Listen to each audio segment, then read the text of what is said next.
All right, everybody, welcome to this week's episode of the Vets and Real Estate Podcast. I'm your host, Will Curtis, coming to you solo this time.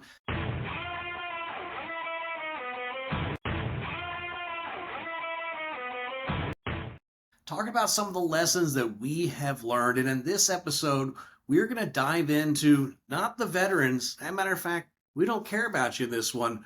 We care about the brokerage owners.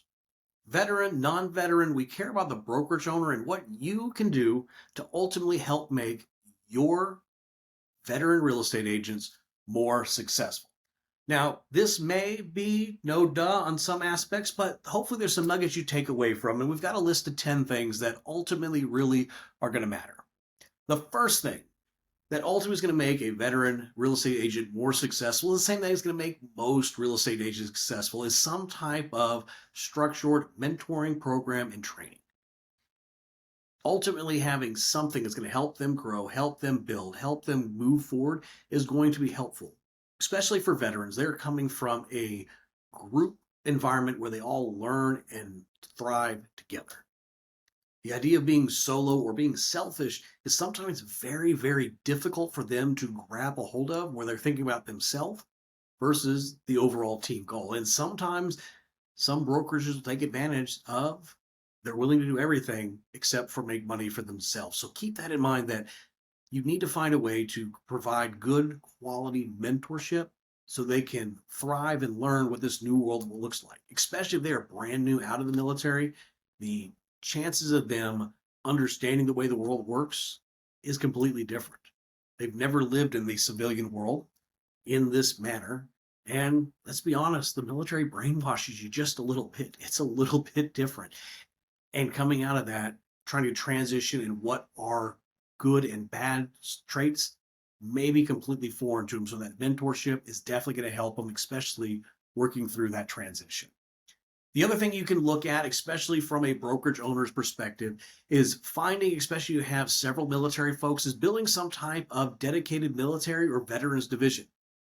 Now, I was a part of one years ago, and I will say some of the struggles with this is it anybody that wants to work with military? Is it strictly military only? Is it military spouses?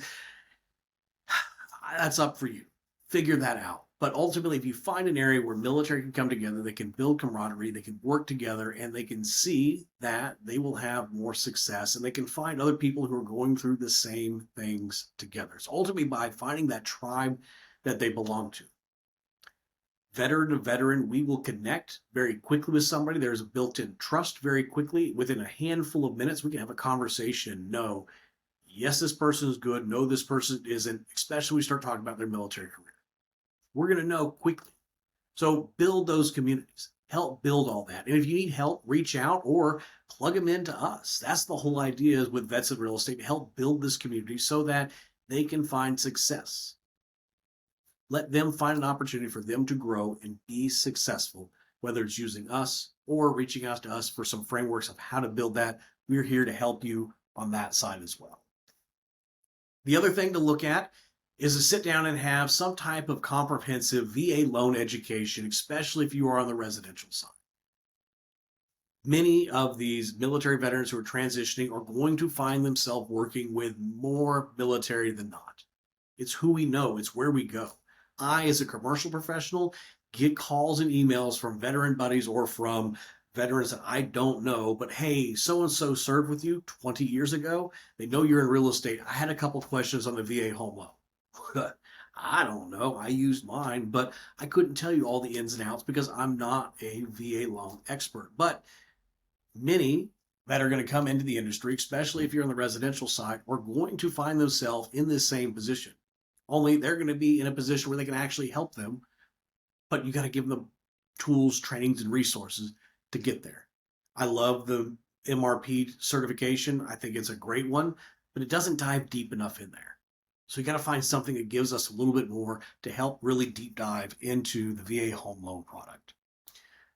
The other thing is to sit down and build some type of collaborative environment, but with a little bit of a competitive edge. What I will say is one of the best things I did as I transitioned out, I got to know while I was in my undergraduate, a Marine that was going into commercial real estate as well. We work together, different brokerages, different books of business, but we worked together quarterly, came together. What's going well for you? What's not going well? I can't let that jarhead beat me. Well, I can't let this soldier beat me. And it was iron sharpening iron competition.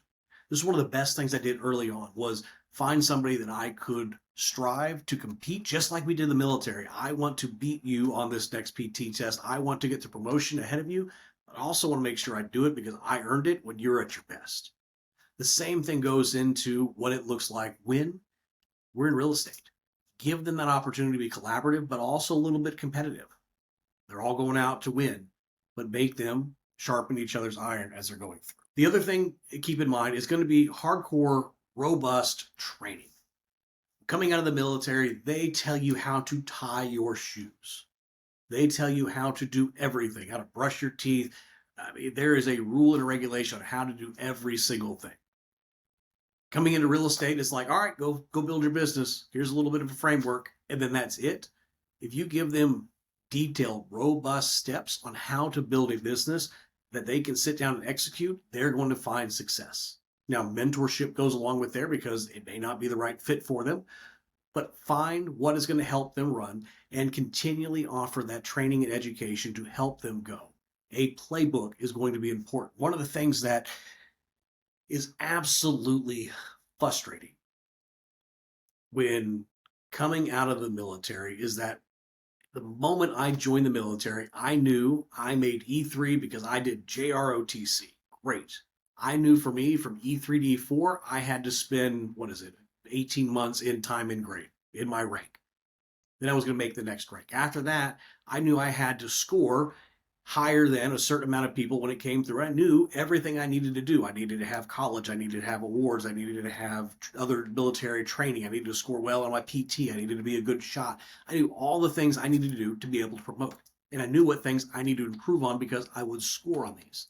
So I would be able to sit down and look at what does it look like I need to do to make the next rank. I knew from the moment I joined roughly everything I needed to do to be the highest enlisted rank I ever wanted to be. In real estate, we don't have that. There's no guide, there's no this, there's no that. And even if you're in the corporate world, which I was there as well, advancement doesn't look the same. So give them a playbook of here are the things that are going to help you advance. Help them understand that this doesn't mean once you do it, you get it, but help them understand what that looks like long term and the things they need to do so that you can advance inside of our industry. Other thing we want to look at is understand SkillBridge. Now, if you have never heard of SkillBridge, what a brokerage can do is they can go and look at the Department of Defense's program SkillBridge, and what they effectively do will allow service members out up to 6 months to do a paid for by the government internship. There's some rules, there's some regulations, there's things, some kind of wiggle around here and there, but ultimately you get a free intern to come work for you for up to 6 months, depending on what their command allows them to do, so that they can come and learn the business. Now, they may not stay with you after that 6 months, or they may if you want them, but this is an opportunity for them to train. And the best thing is you get some free labor out of this as well as help a veteran transition inside what they were doing. The next thing we've got is the tools and resources they need. With any real estate agent coming in, it is unbelievably ridiculous to figure out what they need. That's the same thing's going to happen with military veterans. They have no idea the tools and resources, the things they should be doing. So give them that guidance. Let them know, here are the tools, here are the resources, and give them a playbook, what that playbook really, really should look like for them to find success, not only in real estate, but inside your organization.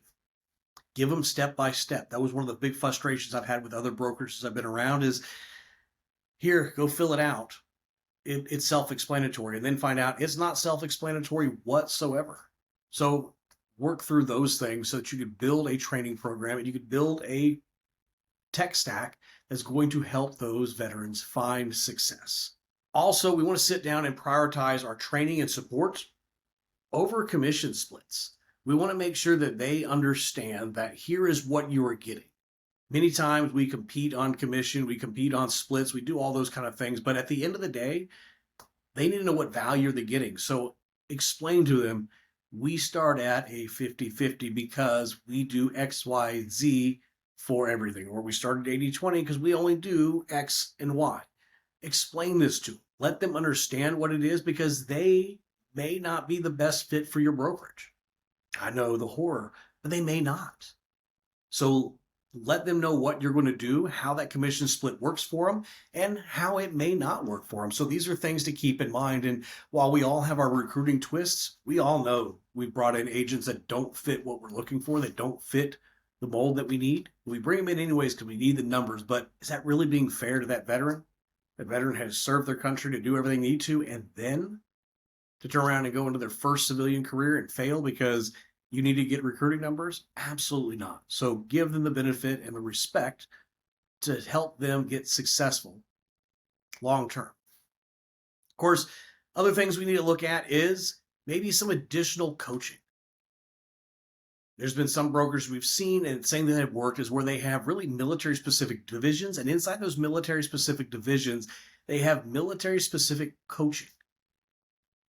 Somebody who is further down the path that can say, hey, when I transitioned out of the Army, Navy, Air Force, whatever the case happens to be, here are the things that I did. It gives them coaching, it gives them mentorship on what that starts to look like. That also may be looking at outside of your organization because you may not have the ability. Maybe this is looking, if you're the commercial side like Massimo, maybe if you are on the residential side, you're looking at Buffini or something along those lines. That many of those groups have military coaches that can help in that transition where you may not be able to. And there's nothing wrong with that. And I don't know if you pay for it. I don't know if you make the agent pay for it. Maybe it's a split of both. But these are the kind of things that we should be having. These are the kind of things that we should be putting together so that we can have our veterans transition and find success. Lastly, the thing that's going to help your brokerage attract and ultimately have military veterans be more successful than elsewhere, finding a supportive culture and really assess for fit. Many of us talk about we are a family, we're great, we do all these things, but some of the struggle is that you're not. Maybe it's not for them. They may not be used to niceties. They may need blunt language. Many veterans, especially in that early transition, are used to being talked to very strictly. I can remember my first boss in the corporate world. Very nice, very encouraging. She was an amazing woman and probably one of the best bosses I've ever had. Shout out to Melanie. She was great. But what I think she did very well, she cared, she was caring, she made sure she was compassionate for me as a person. But when it came to standards, this is the standard, you hold to it. Now, she didn't talk military, and my next boss was a Navy guy who did talk military, and just right away hit it off, no fluff. Here's what it is. If you heard her conversations, they were a little gruff and maybe not nearly as professional as what they maybe should have been. But from military to military, we communicated with each other extremely differently, which was absolutely okay for that situation. But we were able to give that good cultured guidance to allow each of us to be able to find what we needed and to grow. So those are things that we want to sit down and look at, is find the way to communicate, but also have it be supportive and make sure ultimately they fit. We've talked about that before as well. Not every veteran is going to fit within your organization. And the least we can do for any agent, but specifically a veteran, is make sure that we put them someplace they're going to be most successful. We owe it to them for that. This is their livelihood.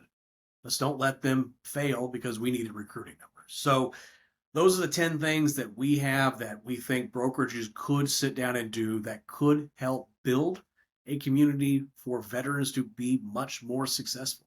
That's ultimately what we feel that can be done. We're building it ourselves. I'm building it myself within my team and within our organization to build out a lot of these things to find the success. And as we've interviewed all these other veterans, these are the things that we hear on a regular basis that ultimately could help you get to that point as well. So if this was helpful to you, please feel free to like, share, comment, give it to a brokerage. If you're an agent and you see this and you think your brokerage could use this, absolutely. And if you need help on this, we're happy to help because our mission here to make those veterans successful as they transition out of the service. So thank you with that, and look forward to seeing you in the next episode.